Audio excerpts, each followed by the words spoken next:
मालिनी नदी का प्रवाह अनंत काल से ही सृष्टि व संस्कृतियों को सींचता हुआ प्रवाहमान है।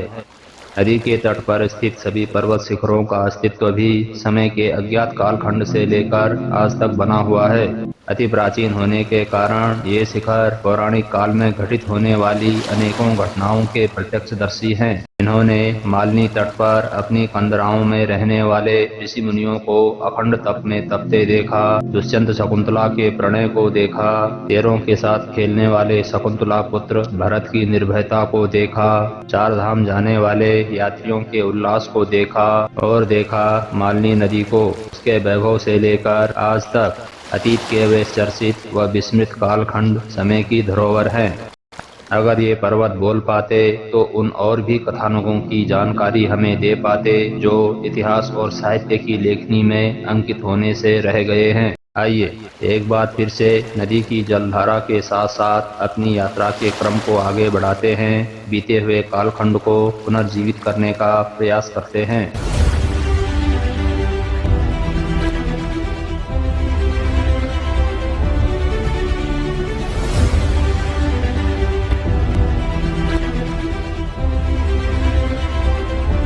मालिनी समय और हवा के साथ मिलकर सृष्टि की अनेकों मनोहर कथानकों के ताने बानों को अपने तटों पर बुनने वाली एक मनोहर जलधारा।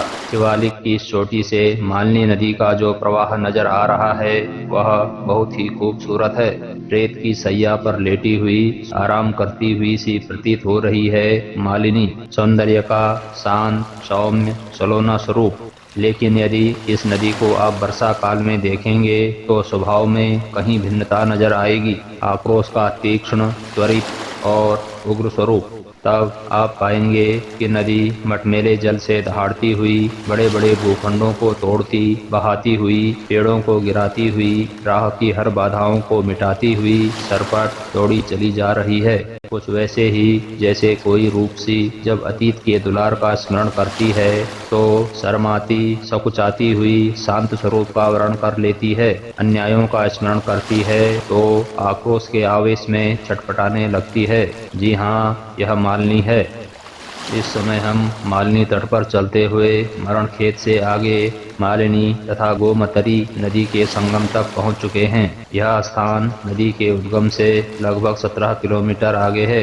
गोमतरी के प्रवाह को स्थानीय भाषा में खैरगढ़ी के नाम से जाना जाता है। मालिनी नदी में मिलने वाली सभी नदियों में गोमतरी नामक यह नदी सबसे महत्वपूर्ण है। जल के दृष्टिकोण से भी पौराणिक दृष्टिकोण से भी महत्वपूर्ण इसलिए कि जनमान्यता है कि इसी नदी के तट पर खैरगढ़ी के वन प्रांत में महर्षि विश्वामित्र का आश्रम था। पहले बता चुके हैं कि विश्वामित्र जन्म से क्षत्रिय थे जिन्होंने तप के पश्चात ब्राह्मणत्व को प्राप्त किया।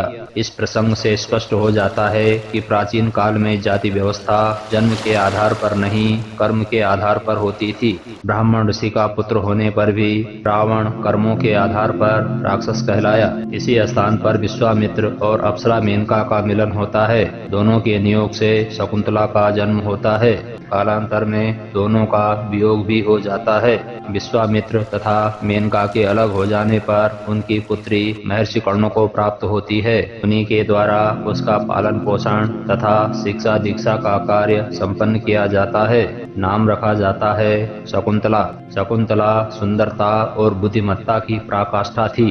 सुंदरता जो उसे रूपसी मेनका से मिला था, ज्ञान जो उसे कर्ण जैसे महान ऋषियों से प्राप्त हुआ था। महाकवि कालिदास का प्रसिद्ध नाटक अभिज्ञान शाकुंतलम का अध्ययन करोगे तो पाओगे कि उसका प्रत्येक शब्द परम रूपसी शकुंतला के लावण्य, प्रेम, वेदनाओं, संघर्षों की कथा व्यथाओं से अभिसिंचित है।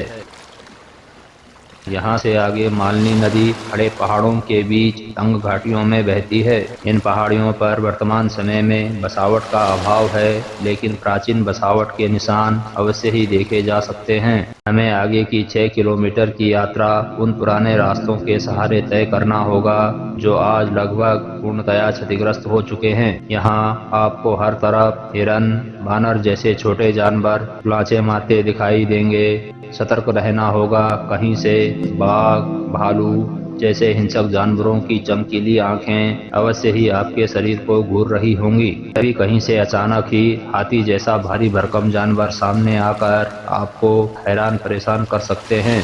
बांस के झुरमुटों के बढ़ते जंगलों ने इस संपूर्ण क्षेत्र को हाथियों का अभयारण्य बना दिया है। मन तब तब सुखद एहसासों से सराबोर हो जाता है जब जब याद आता है कि हम उसी पौराणिक पथ पर चल रहे हैं जिस पर कभी चारधाम यात्रा के श्रद्धालु पथिक चला करते थे। देखिए, बहते जल का स्वरूप कितना सौम्य होता है, सौंदर्यवान भी होता है, लेकिन वास्तविकता यह है कि जैसी कोमलता उनमें दिखाई देती है वैसा होता नहीं है। ये कुदरत के कुशल अभियंता सुलभ कारीगर हैं। इन्होंने ही सहस्राब्दियों तक इन पर्वतों को कुरेद कुरेद कर गहरी घाटियों में बदला है। हिमालय को करेले के आकार प्रकार में परिवर्तित कर दिया है। नदी के दाएं बाएं खड़े इन पहाड़ियों से गिरते असंख्य झरने नदी की सुंदरता तो बढ़ाते ही हैं, जल प्रवाह की रवानगी को भी बढ़ा देते हैं। इस समय हम जिस झरने को देख पा रहे हैं उसे सहस्त्रधारा के नाम से जाना जाता है। इस स्थान को पौराणिक महत्व के लिए तो जाना ही जाता है, धार्मिक महत्व के लिए भी जाना जाता है। ऐसे ही किसी निर्झर को विषय वस्तु बनाकर महाकवि कालिदास ने अपनी कल्पना शक्ति से एक दृश्य परिकल्पित किया था। दृश्य जिसमें झरने की जलधारा के नीचे बैठी शकुंतला अपने प्रियतम दुष्यंत की याद में सुध बुध खोई हुई है, जिसे न तो अपने शरीर का ही ध्यान है न अपने कर्तव्यों का ही। यही नहीं, महाकवि कालिदास ने अबोध असहाय शकुंतला को दुर्वासा ऋषि से यह कटु श्राप भी दिलवा दिया कि वह जिसे याद कर रही है वही उसे भुला बैठेगा। उफ, कोमल मानवीय भावनाओं पर कर्कश वज्र का प्रहार, आनंद बहाती निर्झरणी के ऊपर किसी कठोर शिलाखंड का आघात। शकुंतला तो तब भी सुध-बुध खोई बैठी रही, लेकिन उसकी सखियों द्वारा क्षमा याचना कर उसके साथ घटित संपूर्ण घटनाओं की जानकारी दिए जाने पर ऋषि दुर्वासा ने ही श्राप से बचने का रास्ता दिखाते हुए कहा था कि यदि शकुंतला दुष्यंत को कोई ऐसी निशानी दिखा देगी जो उसे स्वयं दुष्यंत ने दी हो तो श्राप का प्रभाव समाप्त हो जाएगा। कालांतर में शकुंतला कर्णवाश्रम से विदा होकर बड़े ही उत्साह से दुष्यंत से मिलने पहुंच जाती है, इस बात से बेखबर कि ऋषि दुर्वासा का श्राप भी उसका पीछा करते हुए वहां तक पहुंच चुका है। दुष्यंत शकुंतला को पहचानने से इनकार कर देता है, बहुत आग्रह करने पर प्रमाण मांगता है। तब शकुंतला को अपनी सखियों की बात याद आती है। अवमानना से खिन्न वह बुझे मन से अंगूठी दिखाने का प्रयास करती है, लेकिन यह क्या, अंगूठी तो उंगली में थी ही नहीं। नाव से नदी पार करते समय उसकी वह अंगूठी नदी में गिर जाती है, जिसे एक मछली निगल लेती है। निरुपाय शकुंतला के पास लज्जित होने के अलावा कुछ बचा ही न था। वह वापस चली आती है, लेकिन महर्षि कर्ण के आश्रम में नहीं, महर्षि कश्यप के आश्रम में।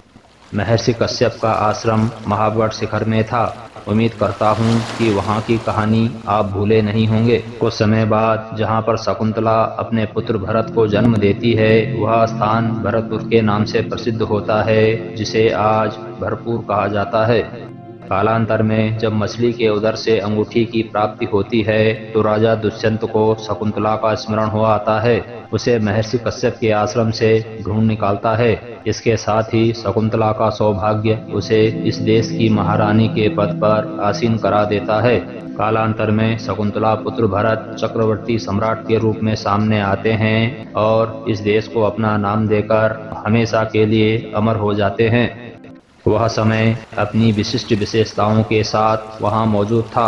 आज का समय भी अपनी किन्हीं और विशेषताओं के साथ यहाँ खड़ा है, लेकिन मानवीय स्वभाव में पलायन की प्रवृत्ति वहाँ भी थी, कुछ अधिक मात्रा में यहाँ भी है। आज मेनका जैसी उन आधुनिक अप्सराओं की भरमार है जो संतान को जन्म तो दे देती हैं, लेकिन अपनी जिम्मेदारियों से पलायन कर बैठती हैं। दुख है कि उन सभी परित्यक्ता पुत्रियों को कर्ण जैसे पिता के मिलने का सौभाग्य नहीं प्राप्त होता है।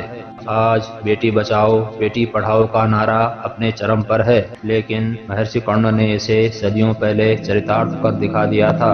उन्होंने इस नारे को गढ़ा ही नहीं था, जिया था। अरण्यचारी ऋषि होते हुए भी सांसारिक गृहस्थों जैसी संवेदनाओं को अपने हृदय में पाला था। महर्षि कर्ण ज्ञान के ही नहीं परोपकार की गौरवशाली परंपरा के भी पोषक रहे हैं। वास्तव में सुसभ्य और सुसंस्कृत। नमस्कार।